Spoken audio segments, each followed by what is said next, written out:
Today, we are stepping into the precinct of the future. It's a place where AI isn't just used to solve crimes that have already happened, but to predict them before they even occur.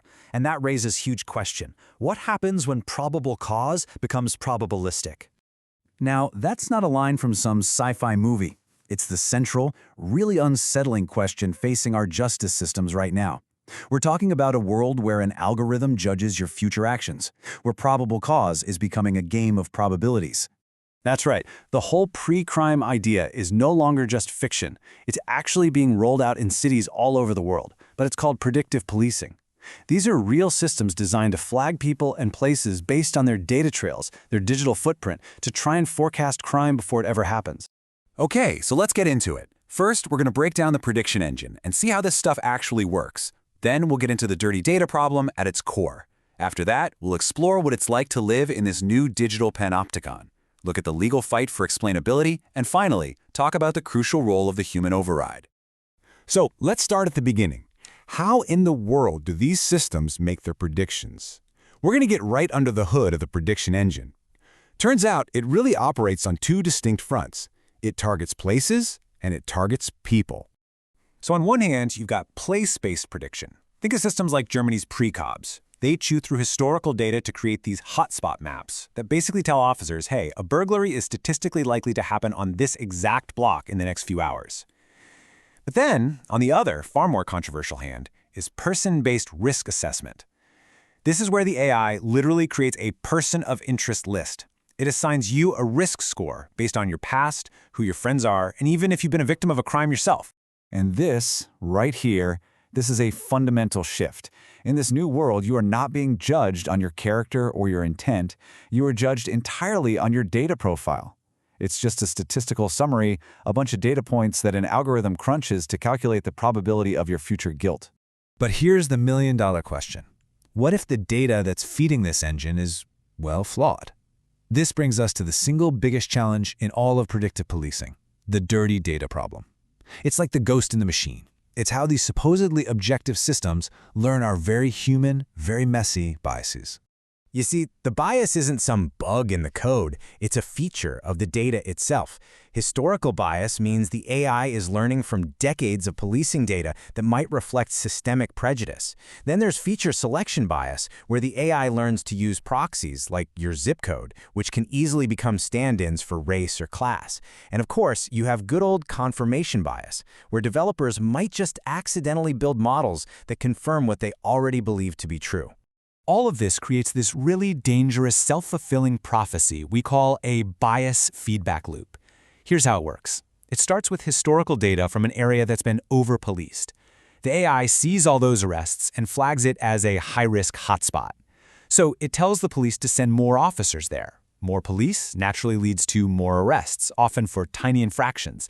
And then that new arrest data gets fed right back into the system as proof that its prediction was right all along, which just amplifies the original bias over and over again. And this leads to a pretty chilling conclusion. As legal scholar Andrew Guthrie Ferguson put it, these systems aren't really predicting crime at all. They're predicting policing. They're just mapping where police have already been, not necessarily where crime is happening on its own. So the key takeaway here is the algorithm isn't finding new criminal patterns. It's just automating old ones.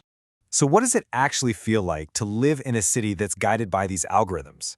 Well, this is where that legal standard of probable cause starts to get really blurry, and it morphs into this cold logic of probabilistic cause, where suspicion isn't based on evidence, but on a statistical forecast.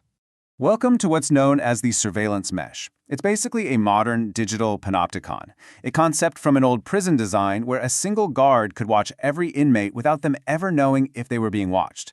Today, it's the nervous system of the city, where all these different surveillance technologies are no longer separate, but are all woven together into one single system. And what's feeding this nervous system? A constant, nonstop stream of data. We're talking AI-integrated CCTV cameras flagging unusual behavior, automated license plate readers tracking every car, facial recognition picking faces out of a crowd, social media monitoring, even forensic genetics. All of this info is being collected and analyzed in real time, painting this incredibly detailed digital picture of our public lives. The impact of this on society is what legal experts call a chilling effect. Think about it. If you know that an algorithm has labeled you or your neighborhood as high risk, it might discourage you from exercising your right to protest or to free speech, or even just to hang out in a public park. Every single thing you do is potentially being viewed through this lens of pre-calculated suspicion. This represents a really profound shift in how we even think about justice. Traditionally, evidence is based on hard, concrete facts about things that have already happened. But this new model, it's based on what some sources are calling probabilistic evidence, statistical probabilities about things that might happen. It totally shifts the focus of the law from what you did in the past to what a machine thinks you might do in the future. Now, this massive shift has definitely not gone unchallenged. We're seeing a growing legal and ethical resistance against these really opaque systems. This is what we call the fight for explainability, and it asks a very simple but very tricky question. Can you sue a black box? Let me put it to you directly. If a machine's calculation leads to you being investigated or arrested or even denied parole, don't you have a fundamental right to understand the logic behind that decision? This is becoming one of the central legal challenges of our time. At the heart of this whole thing is the black box problem. You see, many of these advanced AI models are so incredibly complex that even their own creators can't fully explain how a specific input led to a specific output.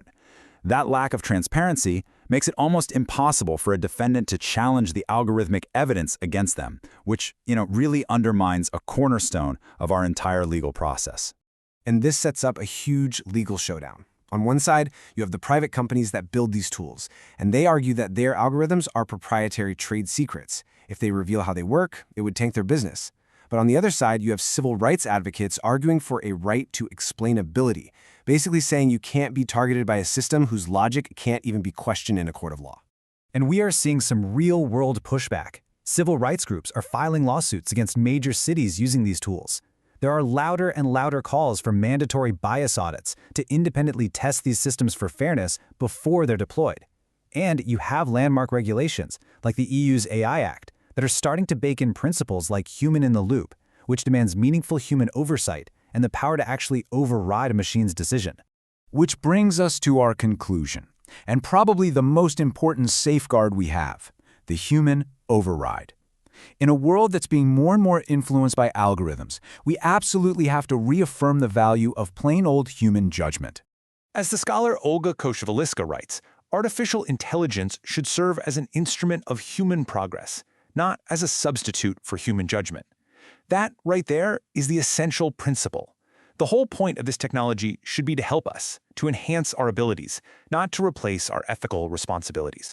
And that's because, when you get right down to it, fairness is not a technical problem you can solve with a technical solution. You can't just program it into a machine. Fairness is a value.